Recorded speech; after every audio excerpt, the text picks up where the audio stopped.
Someone you love has just died. It's roughly 78,000 years ago, and you are standing over their body. There is no funeral home to call. There is no priest, no coffin, no cemetery with neat rows of stones. There is just you, your small group, and a person who was warm and breathing this morning and is now gone. So what do? This is one of the oldest and most human questions there is. And the answer, buried in caves across the world, is more tender than you would ever expect. Take a moment and really feel the weight of it. This is not a stranger. This is someone who slept beside you, who shared food from their own hands, whose voice you knew in the dark. And now that voice has stopped. Every instinct you have is screaming that this matters, that you cannot simply walk away and leave them in the grass. But you have no rules to follow yet. No tradition has been written down. You and the people around you are inventing in real time what it means to say goodbye. And there's a hard, practical side to this too, one we don't like to think about. A body cannot simply stay in the camp. Within a day or two, it begins to change, to draw flies, and to attract the sharp-nosed predators that are always watching from the edge of the firelight. So on one level, doing something with the dead is about survival, about protecting the living from sickness and danger. But here's what's remarkable. If it were only about safety, you could drag the body far away and be done with it in minutes. Ancient humans didn't do that. Over and over, they did something slower, gentler, and much harder than they needed to. And that gap between what was necessary and what they actually did is exactly where you can see the human heart switch on. So here's the question we're really asking. What did ancient humans actually do when someone died? Not the modern version, with flowers from a shop and words from a book. Something rawer and older than all of that. And here's why it matters so much. The way a group treats its dead tells you almost everything about how that group thinks and feels. Do they understand that death is forever? Do they believe in something after? Do they grieve? For a long time, scientists assumed these deep feelings were brand new, the property of modern minds like ours. The truth turns out to be far stranger and far more moving. Here's the thing nobody tells you. It's not one answer. It's never one answer. Across hundreds of thousands of years and many different kinds of humans, the response to death took many forms. There are several layers here, and each one is more surprising than the last. So let's walk through them gently, one at a time. And by the end, I'll show you the discovery that almost nobody surfaces, the one that suggests grief might be older than our species itself, and one gentle promise before we begin. This isn't going to be a grim or ghoulish story. Even though it's about death, it's really a story about love and about memory and about the strange, beautiful refusal of human beings to let the people they lose simply vanish. Every grave in this video is a message left across an unimaginable distance of time. Someone was here, someone was loved, someone was missed, and that message is still readable tens of thousands of years later if you know how to look. Let's start with the most familiar thing, the thing we still do today. They buried them, long before cities, before farms, before writing. Ancient humans were digging graves and laying their dead to rest with obvious care. And we're not guessing about this. In a cave called Panga Yasedi, in the forested hills near the coast of Kenya, archaeologists found the oldest known burial in all of Africa. It belonged to a child, only about 2 or 3 years old. The researchers gave the child a name, Mtoto, which simply means child in Swahili, and Mtoto was laid gently in the ground around 78,000 years ago, in a small pit dug on purpose in the floor of the cave. Now here's the part that will get you. This was not a body carelessly tossed into a hole. Mtoto was placed on their right side, with the little knees drawn up toward the chest, curled into a pose that looks almost exactly like sleep. The body had been wrapped tightly, like a bundle, in something that has long since rotted away. And the way the tiny head had settled suggested that something soft, maybe a pillow of leaves or hide, had been tucked beneath it. Think about that. Someone, 78,000 years ago, cradled a dead child's head and gave it something to rest on. That is not instinct. That is love. And a Mtoto is not alone. In caves at places like Kafse, in what is now Israel, even older burials of early modern humans have been found, dating back perhaps 90,000 to 120,000 years. Bodies were arranged deliberately, curled on their sides in that same peaceful, folded position. This is one of the most striking patterns in all of prehistory. Again and again, across vast distances and enormous stretches of time, humans chose to place their dead as if they were only sleeping, as if, on some level, they could not quite accept that the sleep would never end. And that curled, knees-to-chest position may carry its own quiet meaning. It is the shape of a sleeping person. It is also, uncannily, the shape of a baby before it is born. Some researchers wonder whether ancient people were making a connection we still reach for today. The idea that death might be a kind of return, a folding back to where we began. We can't read their thoughts, but the pose repeats too often, across too many separate groups, to be an accident. They were choosing it, on purpose, again and again. Here's what nobody tells you about those ancient graves. Sometimes the living left gifts. This is where it gets truly haunting. In several early burials, the dead were not sent into the ground empty-handed. Archaeologists have found bodies buried with objects placed carefully around them. Stone tools, the antlers or bones of animals, beads and shells that had been carried, sometimes from very far away. And they found something else, something that shows up over and over. Red ochre, a deep, rust-colored pigment ground from stone, sprinkled over the body or the grave. Why does that matter so much? Because ochre is not food. It is not a tool. It does not keep you warm or fill your stomach. It is decoration. It is symbol. It is meaning. When a grieving group takes the time to grind red pigment and dust it over someone they have lost, they are doing something that has no practical purpose at all. They are making a statement. This person mattered. This moment is sacred. And when you bury a loved one with tools and treasured objects, there is a quiet, breathtaking possibility hiding in the act. You might believe they will need those things somewhere else. You might believe the story isn't over, and that quiet possibility is enormous. To bury someone with the things they will need is to imagine a somewhere else, a journey, a life beyond the last breath. We can't crawl inside an ancient mind and prove what they believed, but the objects in the ground whisper it anyway. People who thought death was simply the end would have little reason to. Pack a bag for the dead. The gifts hint that, even tens of thousands of years ago, humans were telling themselves a story about what comes next, and doing everything they could to send their loved ones off well prepared. Okay, so modern humans buried their dead with tenderness and meaning. Now here's where most people are completely wrong, because they think we were the only ones. We were not. The Neanderthals, our stocky, heavy-browed cousins, did it too. For a long time, Neanderthals got a terrible reputation.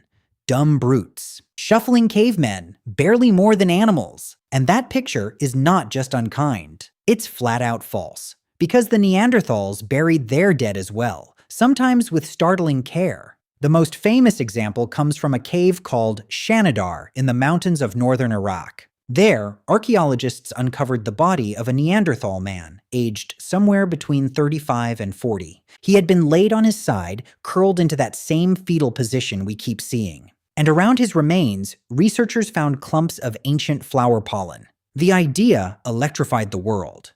Had the Neanderthals gathered wildflowers and laid them over their dead, exactly as we lay flowers on a grave today? It became known as the flower burial, and it changed how we see them forever. Now let's be careful here, because this one comes with an honest asterisk. Some scientists argue the pollen may have been carried into the grave by burrowing rodents, not grieving Neanderthals. The flowers are debated, but here is what is not debated. That Neanderthal was deliberately placed in the ground. And more recent digs at the very same cave have uncovered another Neanderthal body, carefully positioned, in a spot that appears to have been used for the dead again and again. At other sites, Neanderthals buried their children with the same tender care. Whatever the truth about the flowers, the burials themselves are real. Our cousins grieved, and if that surprises you, it shouldn't, because grief is not even unique to humans. Watch elephants sometimes, and you'll see them gather around the body of one of their own,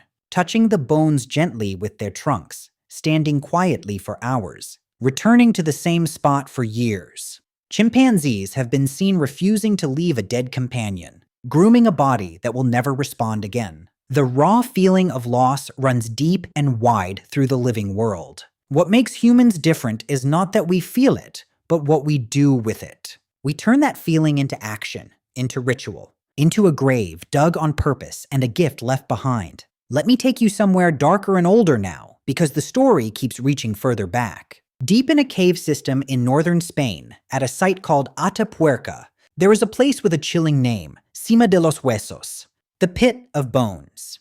At the bottom of a 13-meter vertical shaft, archaeologists found the remains of at least 28 individuals, an entire population of ancient humans piled together in the dark. And these bones are old, astonishingly old. They date back around 430,000 years, long before modern humans or even Neanderthals as we know them existed. The huge question is simple. How did 28 bodies end up at the bottom of a pit? They didn't live down there. There are almost no animal bones mixed in, which is strange, and no signs they simply fell in by accident over the years. The leading idea is stunning. Their people may have carried them there, deliberately, and dropped them into the shaft, a designated place for the dead, nearly 500,000 years ago. And there's one more detail that makes the hair on your neck stand up. Among all those bones, researchers found a single beautiful hand axe made of rare red quartzite. Unlike any other tool at the site, they nicknamed it Excalibur. It may be the oldest funeral offering ever found. One perfect object sent into the dark with the dead. Stop and let the age of that sink in. 430,000 years. Anatomically modern humans wouldn't appear for hundreds of thousands of years after these people were already carrying their dead into a cave. If the interpretation holds, it means the impulse to gather the dead in a special place, to keep them together even in death, is not some late invention of the modern mind. It was already stirring in an ancient kind of human whose name most people have never even heard. Now let me show you something that sounds horrifying at first, until you understand it. Sometimes, ancient humans ate their dead, but not the way you're imagining. At Goff's Cave in England, archaeologists found human bones from around 14,700 years ago, covered in cut marks and human tooth marks. The bodies had been carefully stripped of flesh. And most striking of all, several human skulls had been shaped with great skill into cups, drinking vessels made from the tops of human heads. Your first reaction is probably horror, but look closer and the picture changes completely. This was not a desperate, starving group devouring anyone they could catch. The very same caves are full of animal bones, so there was plenty of other food. The processing of the bodies was careful, skilled, almost reverent. Scientists believe this was ritual, a mortuary practice, a way of honoring the dead by taking them into your own body, keeping them close in the most literal way imaginable. To us, it looks like a nightmare. To them, it may have been the deepest form of love and remembrance they had. It sounds strange, but versions of this idea have shown up around the world and into recent history. Some cultures have practiced what anthropologists call endocannibalism, consuming a small part of a relative as a way of keeping them within the family, of never fully letting go. Seen that way, the skull cups of Goff's Cave aren't a horror film. They are a grieving community doing the most intimate thing they could imagine, refusing to let the dead become nothing, holding them inside the living instead. Now let's be fully honest, because this is a field built on fragments. Proving what an ancient group intended is incredibly hard. A body curled on its side might be a burial, or it might be someone who died in their sleep and was covered by falling sediment. Flowers in a grave might be mourning, or they might be rodents. Every one of these discoveries is argued over fiercely by careful scientists, and that arguing is a good thing. It's how we get closer to the truth. So hold these stories with a little humility. We are reading the emotions of people who left no words, only bones, objects, and the shapes they made in the earth. But here's what gives me chills. Even with all that caution, the pattern refuses to go away. Different species, different continents, hundreds of thousands of years apart, and still the same behaviors keep surfacing. The careful positioning, the gifts, the special places set aside for the dead. When something appears that many times in that many separate stories, it stops looking like coincidence and starts looking like a deep truth about what it means to be human. So that's the human story. Graves, gifts, ochre, grieving Neanderthals, pits of the dead, and skull cups made in love. You'd think caring for the dead was something only big-brained humans like us could manage. And here's the last thing, the discovery I saved for the very end, because it may rewrite everything. Deep in a cave in South Africa, in a chamber so remote you have to crawl and squeeze through pitch-black passages to reach it, lies the greatest mystery of all.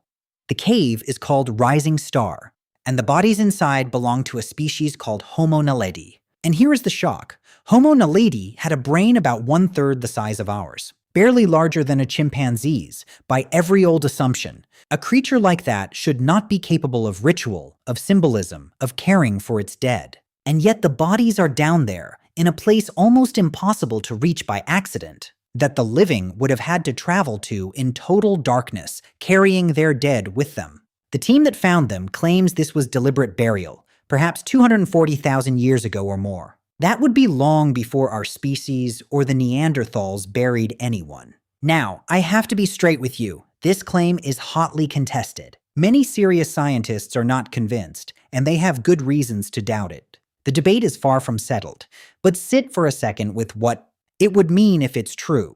A small-brained cousin of ours, hundreds of thousands of years ago, carried its beloved dead deep into the earth and laid them down in the dark. Here's the line I want you to remember. Grief may not be a sign of a big brain. It may be something far older and deeper than the modern mind. The need to honor the ones we lose might be one of the very first human things we ever felt. So come back to that moment, 78,000 years ago, standing over someone you loved. Now you know you were never really alone in it. Across the whole sweep of human history, in cave after cave, our ancestors and our cousins faced this same unbearable thing and answered it the same way. With care, they dug graves with their hands. They folded the body gently, like sleep. They left gifts and colored the ground red and carried their dead into the dark. When you lose someone and feel that ache to do something, to mark it, to honor them, you are feeling one of the oldest feelings there is. It connects you across hundreds of thousands of years. To every human who ever stood where you're standing now, that grief is not weakness, and it is not new. It may be the very thing that made us human in the first place.